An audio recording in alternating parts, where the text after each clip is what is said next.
pa sa daycare center sa Lamotas. Si Papa ang nagpapamadali sa kanya. Baka raw siya mag-late. Si Papa din ang naghahanda at naghahatid ng kanyang pagkain sa school. Nalinis din siya ng kanyang mga kasamahan.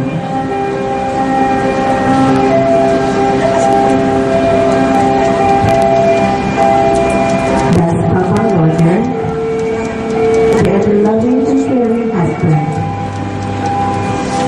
the best dad, and a wonderful grandpa, beyond compare.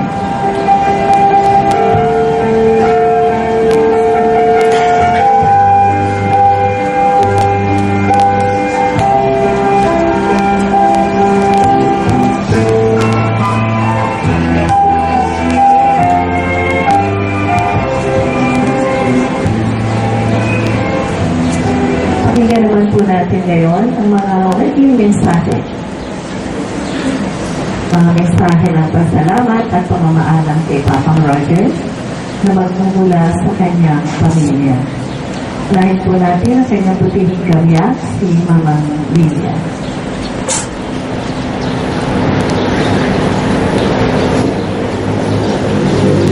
Pasalamatan ko kayo lahat na ipalo sa pag-isip ko na ito. Hindi ko kaya.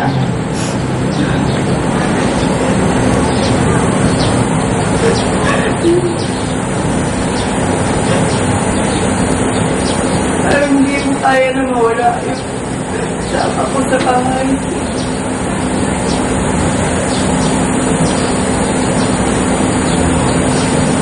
Lalo na pag yung mga anak ko ay nasakyan niya silang trabaho. Ako na lang ang nandun sa bahay na imbis na kasama ko si Roger. Hindi ko kasi akalain na sabi ng doktor na wala nang lunas yung kanyang sakit. Kaya yung umaga na ko siya, ginigrade ko siya ng I love you, Papa. I love you, Papa.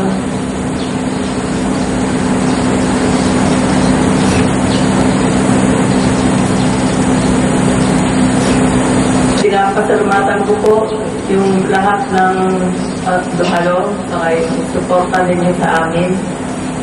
Lalo na sa mga kapatid ko, mga bayaw at ipag, pero din sa aking mga bayaw at ipag dito sa kay Roger. Pinapasalamatan ko rin po lahat ng dumalo ng mga kapitbahay namin.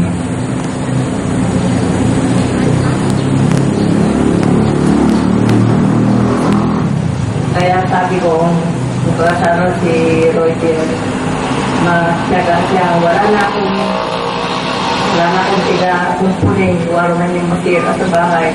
Kasi wala naman akong alam na mag-prepare yung mga nasisira sa bahay. Kaya yun ang pinaka-miss ko sa aking kasawa si Roger. Ganun lang tingin na iba. Kasi yung mga kasabahan din niya, dumalaw din sa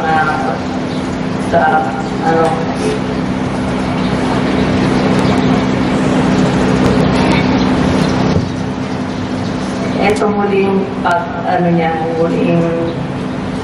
huli niyang pagkakasakit, hindi siya salita na dalhin siya sa hospital. Kung baga tanong, makikita mo na lang yung yung kanyang kintik ng puso na sobrang lakas.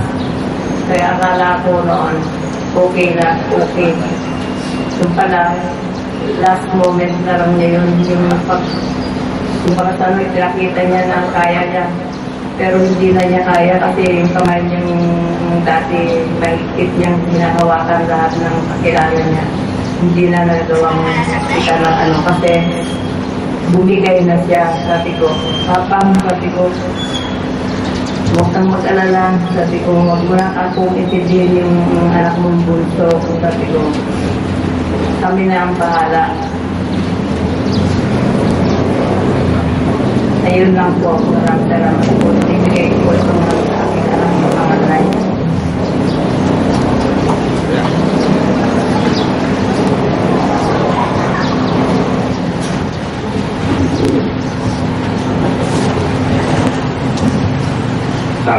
Maraming salamat po sa mga dumalo at makiramay po sa aming pamilya. Ang masasabi ko lang po kay Papang, si Papang napakasipag na tao yan. Ang siguro ang may pamana sa amin yung kasipagan niya sa trabaho. Hindi si Papang showbiz, nagtatrabaho lang yan.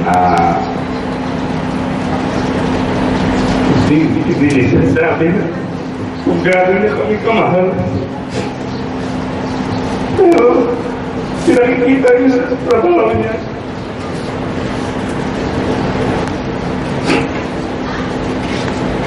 Lahat ginagawa ko sa amin. Nagtatrabaho siya sa LSA. Pero gawing umaga, may gumagawa din siya ng tinapay, gagawa rin siya ng panisan. So, lahat para mapag-aaral kami.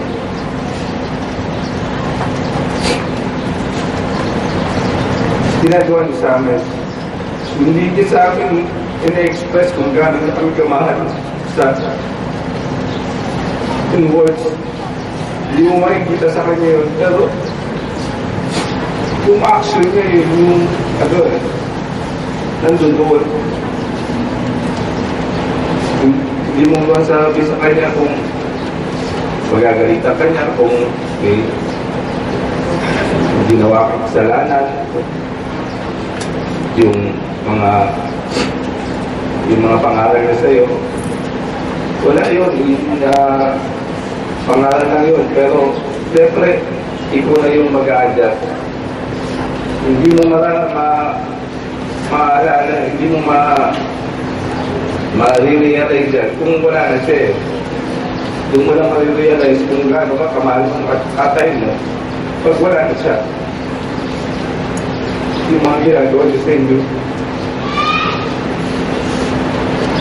Ang wish ko lang,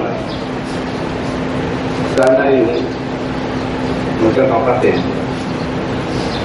magkasundo na. Yun lang naman yung wish ko Papang na magkasundo sila eh.